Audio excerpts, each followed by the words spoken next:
સુરત શહેરમાં કરંટ લાગવાની ઘટના યથાવત 3 દિવસથી કરંટ લાગવાની ઘટના યથાવત રહેવા પામી છે। સુરતના પાંડેસરા વિસ્તારમાં કરંટ લાગવાની ઘટના બની।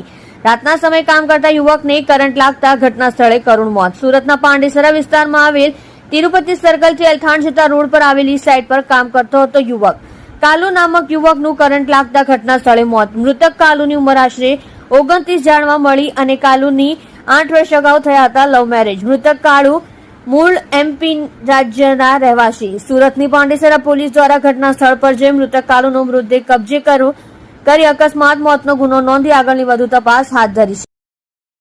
તમે જોઈ રહ્યા છો સત્યને સાથ આપનાર સત્ય સમ્રાટ ન્યૂઝ ચેનલ તંત્રી શ્રી નિલેશભાઈ પાટીલની સાથે। आपका नाम? महेंद्र।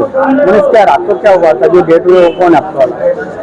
वो सर कोलम भरे थे तो वहाँ भराई कर दी, सब हो गए, काम कंप्लीट हो गया। अब हम जा रहे थे तो वायर हटे हुए थे ऐसे करके, उसमें वहाँ पे ध्यान नहीं दिया, छेड़ा निकाला नहीं। हम आगे चले गए और वो बाद में ऐसे करके इसको करंट लगे, एक बार फेंका फिर दूसरी बार फिर पकड़ लिया। हम दौड़ के गए इतनी देर में बाहर करके फिर कौन सी जगह पे? भीमराट भीमराट में था। भीमराट ये सचिन के इधर भीमराट है। जो मारा उसका नाम क्या है? क्या जो एक्सपायर हुआ है उसका वो नाम कालू। कितनी उम्र हुई? सर उम्र मेरे को मालूम नहीं है, हम दूर दूर के थोड़े पर काम कर रहे थे। कितने टाइम से वहाँ पे काम कर रहे थे आप लोग?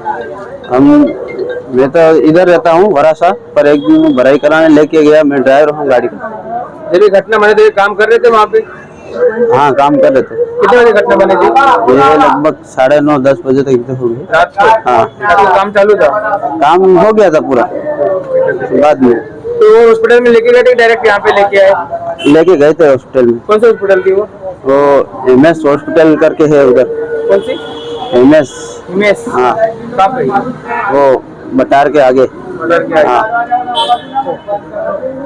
ये हॉस्पिटल फिर सिविल हॉस्पिटल कितने बजे लाए आप?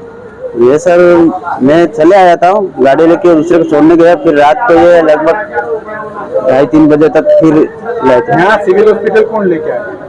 वो हमारा कॉन्ट्रैक्टर लेके आया। इसका नाम क्या है? कौन? दिव्यज भाई।